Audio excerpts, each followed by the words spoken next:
What year do you think women in the US were finally allowed to start a business on their own? 1920, 1950? No. Try 1988. The law that officially ended the requirement for a male cosigner was passed just 38 years ago. The internet started before that. So how did we get from you need a man to sign the paperwork to millions of women running companies worldwide? Let's rewind.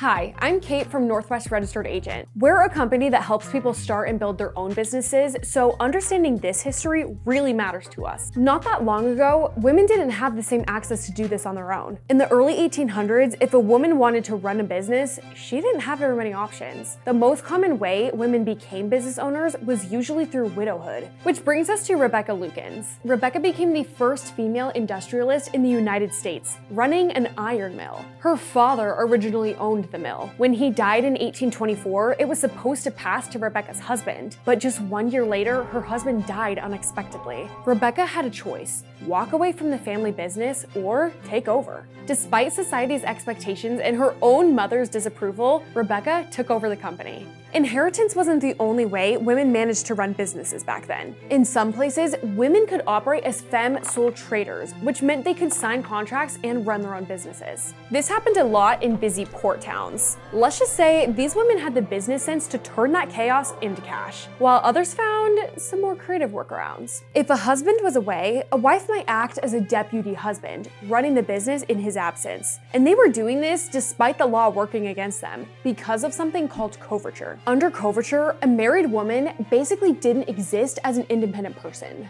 Yikes. When a girl was born, her legal identity belonged to her father, but when she married, it transferred to her husband, which meant married women couldn't sign contracts or run businesses. Things slowly started to change in the mid-1800s with laws called the Married Women's Property Acts, which allowed married women to own property and control their earnings. Today, that sounds like the bare minimum, but at the time, this was revolutionary. But there was still a massive problem: money. Even in the 20th century, many banks required women to have a male cosigner just to get a credit card or loan. So even if a woman had the perfect business idea, she still needed permission from a husband, a father, or brother just to fund it. And yet, women still found ways. An amazing example is Madam C.J. Walker. She was the first generation in her family born free from slavery, and she saw a market no one else cared about: hair care for Black women.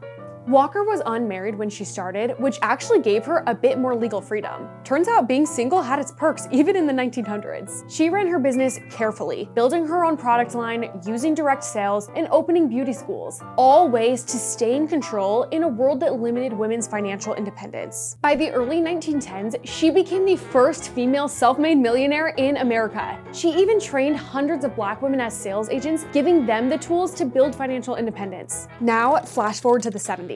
Until 1974, women could still be denied credit simply for being women. The Equal Credit Opportunity Act finally changed that, making it illegal for lenders to discriminate based on sex or marital status. Finally, women could apply for credit cards, mortgages, and loans on their own. But being allowed to apply isn't the same thing as having a real chance. Let's head to the 1980s. That's where the Women's Business Ownership Act of 1988 comes in. This law specifically removed the remaining barriers to business loans, eliminated male cosigner requirements, and set up resources like women's business centers to actually help women start and grow companies. The Equal Credit Opportunity Act opened the door, and the Women's Business Ownership Act actually paved the path to walk through it. And now, let's take a look at today in the 21st century. Women's impact in the business world has been massive. Women-owned businesses employ approximately 12.9 million people and generate $3.3 trillion in annual revenue. At Northwest Registered Agent, we're inspired by the female entrepreneurs who dream and build something of their own. You're a part of a long legacy of taking risks, making money, and breaking barriers. So whether you're launching your first side hustle or scaling your dream business, we're here to help anyone with their business every step of the way.